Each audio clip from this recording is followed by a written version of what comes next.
welcome to my first video on this channel. I wanted my first video to be interesting. I wanted it to be something good. And for the past couple of weeks, I've been thinking like, what should I make it on? What's good enough to like start it off with a bang? And a few days ago, I went to see Akira in cinemas, and when I came out of the cinema, I thought, yeah, this is the one. I think it's such a big film in terms of its impact and just generally like just being a good film. So here is my spoiler-free review and thoughts on Akira. If you didn't know already, Akira is a post-apocalyptic cyberpunk style anime movie. It was made by Katsuhiro Otomo. I'm really bad at pronunciation, but I think that's how you say it. It was released in 1988, and it is one of the highest grossing anime movies ever made. I think it's in the top 50. It grossed well over $40 million for a movie made in 1988. That's massive. And a lot of people say it's what helped anime become popular in the Western media and allow it to smoothly come into moderate mainstream news. Today, I'm going to give my thoughts and a review on 4 specific categories.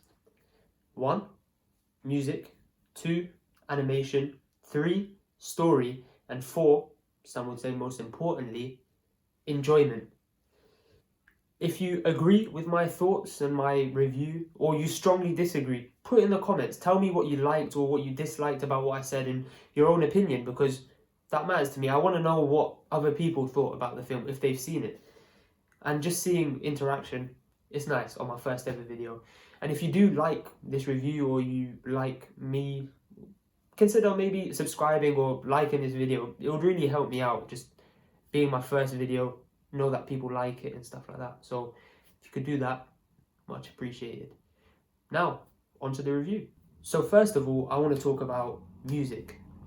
The music in Akira was great. I mean, in the tense scenes, the guttural breathing and the beating of the drum, it all really added to the atmosphere, and it got your own heart beating. It was really weird. It made you feel almost like angry. It really suited the scenes, and that beating of the drum, it just added just that more tension and stuff that having no music or bad music just wouldn't have done the same.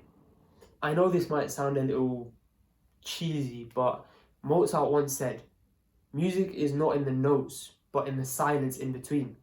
And to be honest, I don't see any better example than Akira. There's moments where it's so loud, explosions happening, fire, rage, everyone shouting, and then all of a sudden there's just silence. But yet, because it was so loud beforehand, that silence is suddenly so much more intense, and it actually makes it feel louder. Overall, the music in Akira is top notch. Grade A for music. Next, I want to talk about animation. And man, this movie has got some good animation. For a movie released in 1988, it still holds up to today's standards. Of course, the styling is a little bit different because of the time, but it's completely digestible for a modern audience.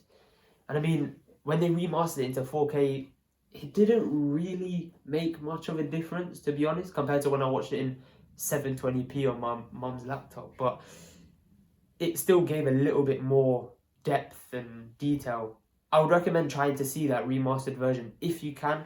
If not, it really won't make too much of a difference, but it's still good. From the moment the movie starts to the end, the animation is just superb. An A star for animation.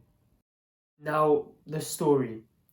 The story is like a steam train of intensity. From the beginning to the end, it's just more and more and more, punch after punch, without time for the viewer to really recover. Which I'm not saying is a good thing, but I'm also not saying it's a bad thing. It depends on your preference. And in Akira, during the story, the line between who's good and who's bad is often blurred. I saw myself trying to figure out who am I really rooting for in this story. We can tell that Kaneda is the main character, but I struggled to understand if he was the good one, because many of the things that happen in this story you can pin on him for his treatment of Tetsuo and some of the others. I think the story is really great because it gives you so much to talk about. It makes you think for hours after the movie's over, and it's what made me want to make this video now. There's a constant theme of us versus them, the police versus the public, the government versus the military, the good versus the bad. And for a film made in 1988, set in 2019, and for us in 2020, a lot of the themes relate to what we live now. This dystopian future that the creator thought of is actually what our future and our present is right now. Nowadays, we discuss the issues of things like police brutality, which is also covered in Akira. Some of the scenes are uncanny to nowadays. The things that we see on social media during the protests, people getting hit with the rubber bullets and flares and etc. Those things also happen in Akira. The similarities are quite unsettling. Overall, I think the story is good. But if I was to make a criticism, I think near the second half of the movie, we're given this influx of contextual information and details that we didn't know before. And as a viewer, it's quite hard to keep up. Especially, well, it was my second time seeing it in the cinema, and I was able to keep up then because I already had the knowledge. But when I was first viewing it, it felt like I was just out of breath and I was trying to take in all of this information that I really just couldn't. It was only in my second watching of the movie that I realized, wow, I missed a lot of information. But yet, even after my second viewing, I still wanted more. I still wanted to know more about each person's background. I still wanted to know more about those young, old kids. You understand if you see it. But, I mean, overall, the story is good enough. It works and it's better than average. All in all, I would give the story an A, potentially a B, B+. I think I'll stick with A. And finally, we come to enjoyment. Enjoyment is entirely subjective. What I might like and what I might enjoy, you might not enjoy, or that person might hate, but that person might love. So this part is my personal opinion. Although I do think most people will agree with me. For me personally, Akira was incredibly enjoyable. It was gripping from start to finish. Although I will say, you do not need to go to the cinema to get the full enjoyment and experience. I mean, I enjoyed it just as much on my first viewing, sitting in my room with some old pair of headphones on my mum's laptop. It really didn't make much of a difference seeing it in cinema. The only difference I will say is music and sound in general, because the experience you get from wearing headphones, earphones, compared to the big sound systems that you have in the cinema, there is a major difference there. But if you don't really care as much about music and stuff, which a lot of you might not, the experience is not too dissimilar. But if you do have the opportunity to go see it in the cinema, honestly, I think you should. You will probably not see it as a waste of time or money. If you dislike the film, you now have quite a unique opinion that you can then go on to talk about on the internet or with friends that have also seen the movie. It gives you a talking point. For enjoyment, I think I'll give Akira another A star. My final rating for Akira is 9 out of 10. I think it's definitely one of the best anime movies I've ever seen. But there are definitely things that it could improve.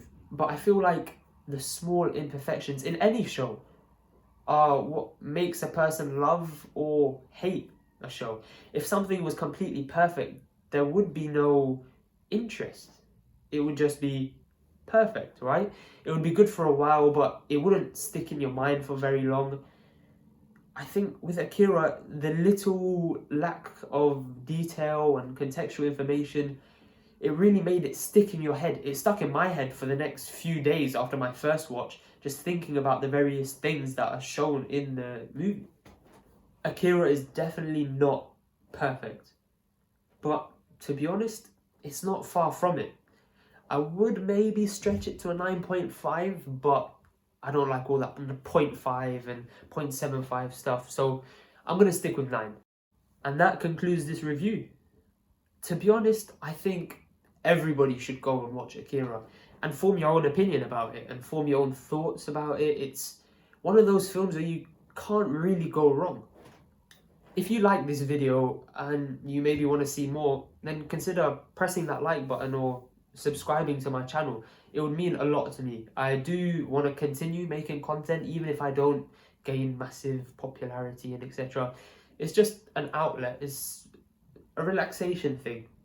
We're all doing A-levels. I want some form of creative outlet during that time. And I mean, I'm going to be watching anime anyway, so might as well just show you guys what I'm watching too. As you probably saw, I'm still getting used to this whole editing and stuff. But as I upload more, I should hopefully improve. But till next time, see ya.